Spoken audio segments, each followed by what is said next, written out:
আসসালামু আলাইকুম। সবাইকে শুভ সকাল জানিয়ে আমি Mehnaz Diary of Desires channel থেকে নতুন আরেকটি লাইফস্টাইল ব্লগ দেখার জন্য বরাবরের মতো ওয়েলকাম করছি।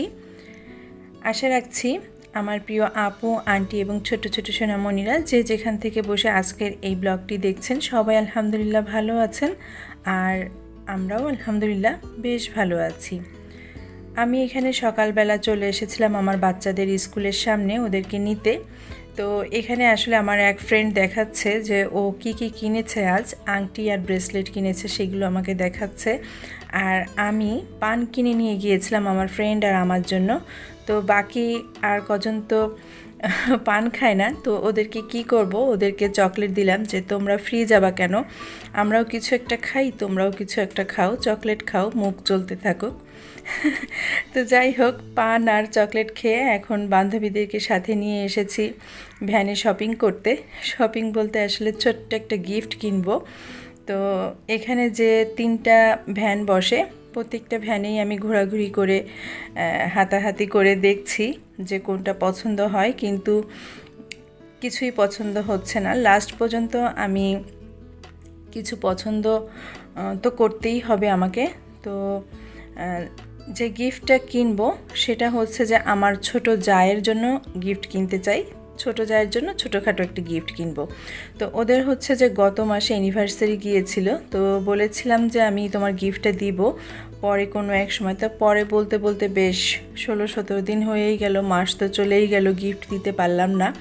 তো যদিও সেই সময় আমি একটা কেক নিয়ে গিয়েছিলাম, তো গিফটটা তো দিতেই হবে, দেরি হয়ে যাচ্ছে। তো দেরি হলেও আমি ফাইনালি আজকে গিফটটা কিনেই ফেললাম। তো আঙুল দিয়ে যে সেটটা আমি দেখাচ্ছি, বাটি সেটটা, 3টা বাটির এই সেটটা, এটাই আমি পছন্দ করেছি শেষ পর্যন্ত। তো ফাইনালি ওনার সাথে কথা বলছি দাম দর নিয়ে, আর উনি এমনই নাছোড় বান্দা, একটা টাকাও কমাতে চান না। এইটা আমার জন্য সবচেয়ে বেশি পেইনফুল। তো যাই হোক, ফাইনালি এটাই আমি পছন্দ করেছি এবং এটাই গিফট করব। বাসায় গিয়ে আর খোলাখুলি করব না। তো এই ভাই যেভাবে প্যাকেট করে দিবে সেভাবে নিয়ে গিয়েই বাসায় রাখবো। হয় আপনাদের ভাইয়াকে দিয়েই আমি গিফটটা পাঠিয়ে দিব, অথবা আমার দেবরকে বলবো বাসায় এসে গিফটটা নিয়ে যেতে। তো সহজেই আসলে গিফট দেওয়ার ব্যবস্থাটা করে ফেললাম। তো যাই হোক, এটা আর বাসায় গিয়ে খোলাখুলি হবে না, এই কারণে এখান থেকেই সুন্দর করে প্যাকেট করে নিয়ে যাব। তো ওদের অ্যানিভার্সারির ছোট্ট একটা ফুটেজ আমার কাছে ছিল। আসলে এটা কোনো ব্লগের উদ্দেশ্যে করেছিলাম না, তো আপনারা যাতে বুঝতে পারেন সেজন্য একটুখানি শেয়ার করা, এই আর কি। তো চলেন একটা রেসিপি শেয়ার করি। রেসিপি বলতে আসলে আমরা মায়েরা তো বাচ্চাদের জন্য বিভিন্ন ধরনের খাবার বানাই, আর যেসব মায়েরা একটু হোমমেড খাবার খেতে পছন্দ করি বা বাচ্চাদেরকেও খাওয়াতে পছন্দ করি, তাদের জন্য আজকের রেসিপিটা খুব ভালো হতে পারে। তো এখানে আমি ফ্রাই প্যানে তেল দিয়ে সেখানে 5 ফোড়ন, তেজপাতা, 2টা এলাচ আর কিছুটা আমি দারচিনি নিয়ে একটু নেড়ে চেড়ে নিচ্ছি। আজকে যে রেসিপিটা আমি শেয়ার করছি সেটা হচ্ছে যে সিঙ্গারা বানাবো। আমার 2 বাচ্চারই সিঙ্গারা খুবই পছন্দ। তো এখানে আমি ওই ফোড়নের ভেতরে একটু আদা রসুনের পেস্ট দিয়ে দিলাম, আর এখন দিচ্ছি কেটে নেওয়া গাজর আর আলু কুচি। দেখতেই পাচ্ছেন খুব ছোট ছোট কিউব করে কেটে নিয়েছি। এগুলো তেলের উপরে নেড়ে চেড়ে লবণ হলুদ দিয়ে আমি ভালোভাবে ভেজে নিচ্ছি।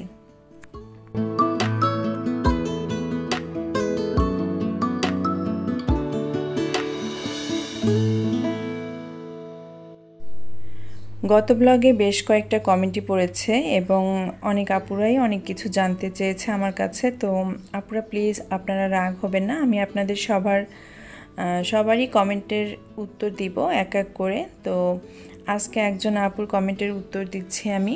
আপু জানতে চেয়েছেন যে আমার সুভা অসিফের বয়স কত হলে এবং ওরা কে কোন ক্লাসে পড়ে। স্বর্ণা বড়ুয়া আইডি থেকে আপু জানতে চেয়েছেন এই প্রশ্নটা।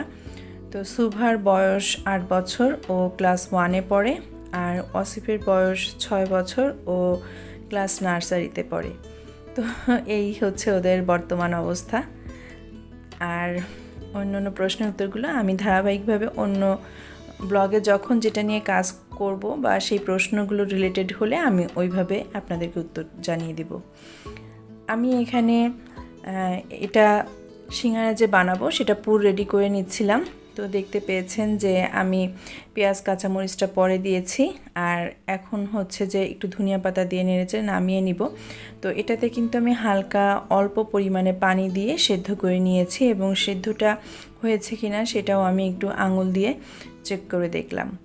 তো এই হচ্ছে আমি সিঙ্গারা বানানোর জন্য পুরটা রেডি করে নিয়েছি। যাদের কাছে আজকের ব্লগের কোথাও কোনো অংশ ভালো লেগে যাবে তো প্লিজ একটা লাইক দিয়ে ব্লগের বাকি অংশটুকু কন্টিনিউ করতে পারেন। আর যারা আমার চ্যানেলে নতুন আসছেন, ব্লগের কোথাও কোনো অংশ যদি ভালো লেগে যায়, আপনাদের কাছে রিকোয়েস্ট থাকছে প্লিজ আমার চ্যানেলটিকে সাবস্ক্রাইব করে আমাকে সাপোর্ট করতে পারেন। পাশে থাকা বেল আইকনের অল অপশনটি সিলেক্ট করে দিতে হবে। আর আমার চ্যানেলের নিত্য নতুন লাইফস্টাইল ব্লগ, ফ্যামিলি ব্লগগুলো নোটিফিকেশনের মাধ্যমে আপনি পেয়ে যাবেন, চাইলেই যখন তখন দেখে নিতে পারবেন। তো এখানে আমি অফ ক্যামেরায় কিছুটা ময়দা, আমি লবণ, বেকিং সোডা, কালো জিরা, অল্প পরিমাণে তেল আর পানি দিয়ে আমি রেডি করে রেখেছিলাম ডোটা। তো প্রায় আধা ঘন্টা বা 1 ঘন্টার মতো হয়েছে। এখন আমি লেচি কেটে নিয়ে এক এক করে সিঙ্গারার রুটিগুলো বেলে নিব।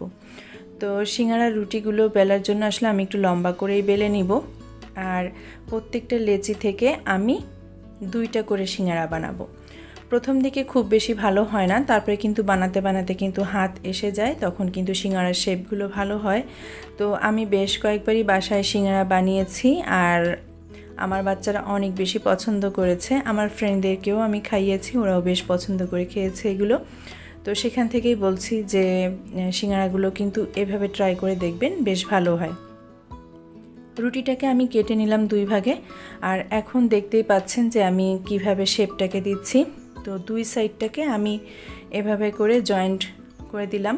এখন আমি পুরটাকে মাঝখানে দিয়ে দিব।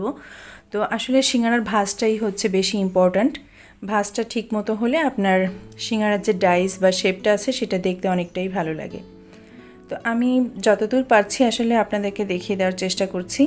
পুরটাকে দিয়ে আমি এভাবে মাথাটাকে চেপে চেপে লাগিয়ে দিচ্ছি, 2 সাইডের মুখটাকে আমি এভাবে লাগিয়ে দিচ্ছি। এরপরে ভাঁজ করে নেওয়ার পরে এক পাশে কোণাটা ধরে আমি আর এক পাশে নিয়ে এভাবে টেনে চেপে দিব। এভাবে করেই আমি সিঙ্গারাগুলোকে বানিয়ে নিচ্ছি। আর এই কাজ করতে করতে মনে এতটাই প্রশান্তি লাগছে কি বলবো। আমার 2 ছেলে মেয়ে কিন্তু পাশে বসা আছে অফ ক্যামেরায়, ওরাও কিন্তু আমার সাথে এই সিঙ্গারাগুলো বানাতে হেল্প করেছে বা মজা করেছে। ওরা বলে কি আম্মু তুমি রুটি বেলে দাও, তুমি রুটি বানাও, আমরা ছুরি দিয়ে কাটবো মাঝখান থেকে কেক কাটার মতো। তো যাই হোক, এভাবে করে 2 বাচ্চা আমার পাশে বসে অনেকক্ষণ গান গেয়েছে, সাথে আমিও গেয়েছি। খুব মনে প্রশান্তি নিয়ে এই কাজগুলো করছিলাম। আর আমার এই কাজগুলো করতে একদমই কষ্ট মনে হয় না, কষ্টকে কষ্টই মনে হয় না আসলে। যে শুকর আলহামদুলিল্লাহ যে আমার বাচ্চারা আমার পাশে বসে আমার সাথে কথা বলছে, গান গাইছে, আমিও তাদের সাথে গান গাইছি, আর তাদের জন্য আমি এই খাবারগুলো রেডি করছি। তো দেখতেই পাচ্ছেন এটা আসলে হাত দিয়ে বুঝে নেবার মতো আর চোখ দিয়ে দেখার মতো, এটা মুখে বলার মতো কিছু নাই। তো সুভা আসিফের সাথে এখানে অনেকক্ষণ মজা করে করে আমি গান গেলাম, আমার বাচ্চারা গান গেয়েছে, আর এই সিঙ্গারাগুলোকে রেডি করে নিচ্ছি। ওরা ছুরি দিয়ে কেটে দিচ্ছে এই রুটিগুলো, আর আমি এক এক করে সিঙ্গারাগুলো বানিয়ে নিলাম। তো মনে এতটাই আনন্দ কাজ করেছে যে মনের আনন্দে আজ আমরা মা ছেলে মেয়ে মিলে একসাথে নাশিদ গেয়েছি। তো সেই নাশিদের কিছুটা অংশ আমি রেখে দিয়েছি, ওটা আপনারা একটু শুনবেন যে আমরা মনের আনন্দে কিভাবে গান গেয়ে গেয়ে কাজ করেছি। তো এই তো এভাবে এক এক করে আমি আমার সবগুলো সিঙ্গারাকে বানিয়ে নিচ্ছি। আপনাদের সাথেও একটু শেয়ার করে দিলাম যে কেমন হয়েছে আমার সিঙ্গারাগুলো। তো ফাইনালি আর অল্প কিছুটা শেয়ার করছি। আর এই সিঙ্গারাগুলো কিন্তু আমি বাচ্চাদের টিফিনেও দেব, ওরা বিকালবেলা নাস্তায়ও খাবে। আমি আমার বাসার যে হেল্পিং হ্যান্ড আছে বা আমার বাচ্চাদের যে আরবি মিস আছে ওনাদেরকেও আমি এভাবে নাস্তাই দেই, বিকালের নাস্তায়। তো এগুলো ফ্রোজেন করে রাখলে বেশ কিছুদিনই থাকে। আর আমি কয়েকটা করেই বানাই, প্রায় 16, 17 বা 20টা 22টা করেই বানাই।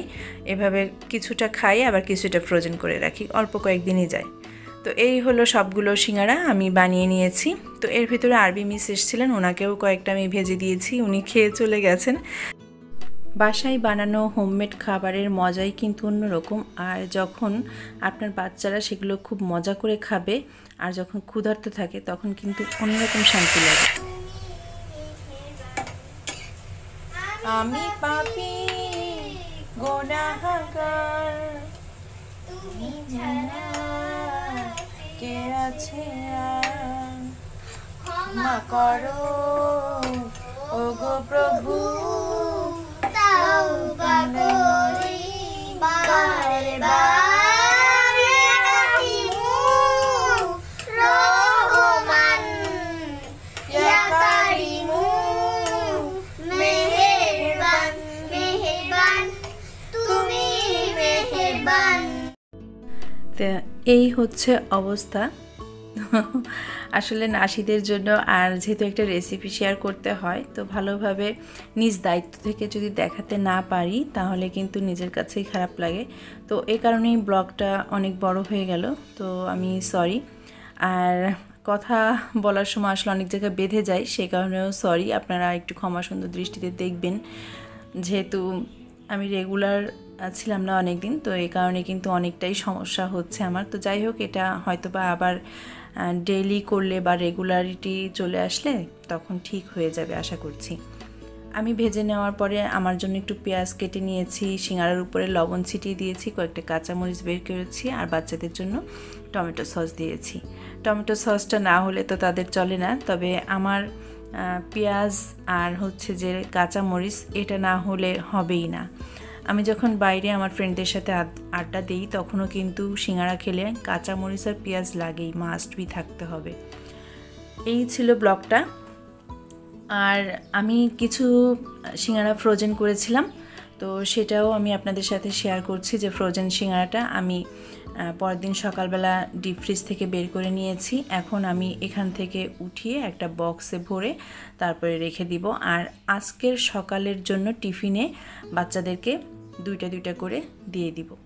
এই ছিল আমার আজকের ব্লগ। আপনাদের কাছে কেমন লেগেছে জানিয়ে আমাকে কমেন্ট করবেন। আপনাদের কমেন্ট পড়তে আর কমেন্টের রিপ্লাই দিতে আমার কাছে ভীষণই ভালো লাগে। কমেন্ট যদি না করেন আসলে আমি খুব কষ্ট পাই।